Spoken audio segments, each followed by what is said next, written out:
So hello guys, very welcome to you all in the question number 50 of exercise 3 RS Aggarwal class 10। देखिए इस question को, ये question बहुत ही interesting है और माइंड और सेंस रिलेटेड क्वेश्चन। देखिए एक फादर है जिसका एज 3 टाइम है sum of ages of his 2 children. दोनों बेटे का सम का बाप का एज 3 गुना है, दोनों बेटे के सम का। आफ्टर 5 साल इसका एज 2 टाइम है sum of their age. Find the present age of her father. उसके पापा का हमें प्रेजेंट एज बताना है, ठीक है। अब देखिए इस क्वेश्चन को मैं बनाता हूं और आप समझते चलिएगा। सबसे पहले let the age of father be x and sum of age of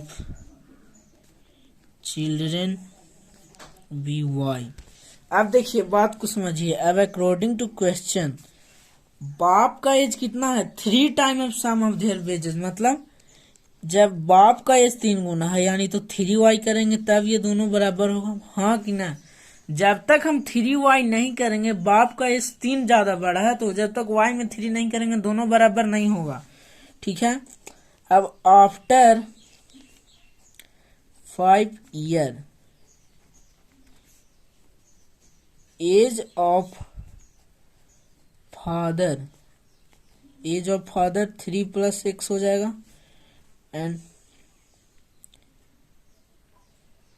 and both children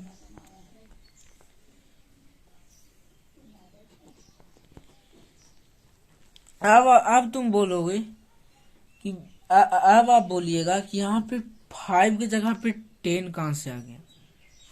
यहाँ पे 5 के जगह पे 10 क्यों आ गया?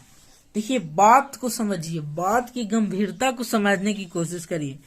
बाप एक है इसलिए उसमें 5 ईयर के बाद 5 साल जुड़ा, समझ रहे हैं बात को।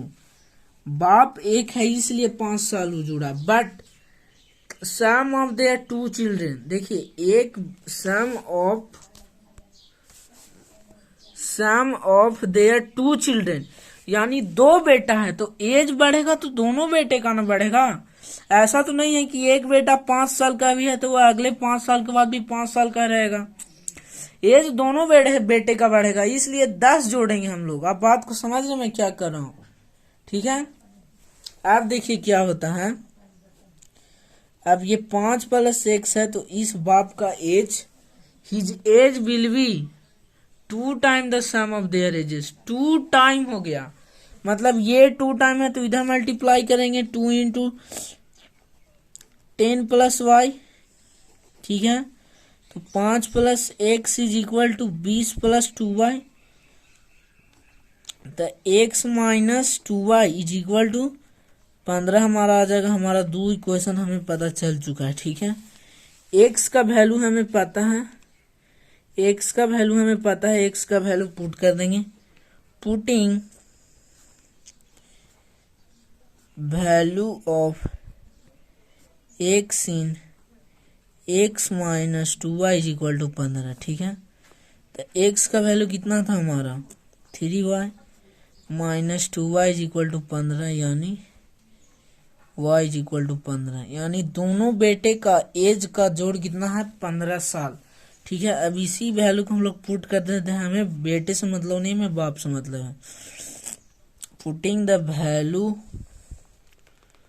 Of y in equation x = 3y।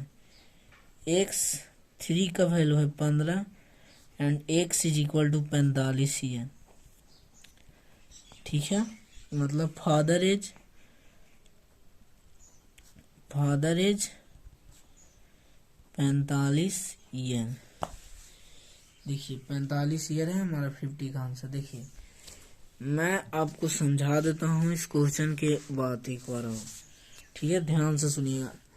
बाप के एज को हम लोगों ने x माना और दोनों बेटे के एज को सम को मैंने y माना। अब देखिए क्या बोलता है कि बाप है जो 3 गुना ज्यादा है बाप का एज फादर का एज 3 टाइम ज्यादा है अपने बेटे से, दोनों बेटे के सम के एज का, यानी ये 3 गुना ज्यादा है पहले से। अगर इसमें 3 मल्टीप्लाई करेंगे तो दोनों इक्वल हो जाएगा, हमारा एक इक्वेशन मिल गया। आफ्टर 5 ईयर मैंने 5 साल के बाद, तो मैंने 5 साल के बाद बोले तो 5 साल आगे, इसलिए ये बाप के साल एज में 5 करेंगे और वो चिल्ड्रन में 10 ईयर क्योंकि ये सबसे बड़ा यहाँ पे डाउट आपको क्रिएट हो रहा होगा।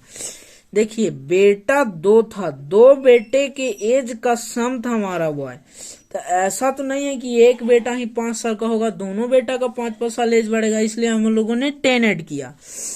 अब क्या बोलता है कि 5 साल के बाद बाप का एज है जो 2 टाइम ज्यादा रहेगा अपने बेटे के एज का, इसलिए हम लोग 2 इस साइड मल्टीप्लाई करेंगे तब नहीं, ये तो 2 पहले से है, 2 इधर मल्टीप्लाई तब दोनों इक्वल हो जाएगा। और फिर इसको फर्दर सॉल्व करेंगे तो हमारा ये इक्वेशन मिल गया। अब ये दोनों इक्वेशन को हम लोग इवेलुएट करेंगे। देखिए यहाँ पे हमें x का वैल्यू 3y पता था, उसी 3x माइनस 2y और 15 का हम लोग इक्वेशन यहाँ लगा, तो उसी में x का वैल्यू पुट कर दिए, y इज इक्वल टू 15 हमारा निकल गया। ये दोनों बेटे के एज का सम निकला, पर हमें बाप से मतलब है, ठीक है। तो x is equal to 3y था, इसमें x था, y का वैल्यू हमें पता चल गया था 15 पुट किया 45 ईयर, और x किसका एज था, x father, let the age of father be x बाप का एज था, इसलिए फादर का एज 45 ईयर है। आई थिंक आप लोग अच्छे से समझ गए होंगे। Thank you.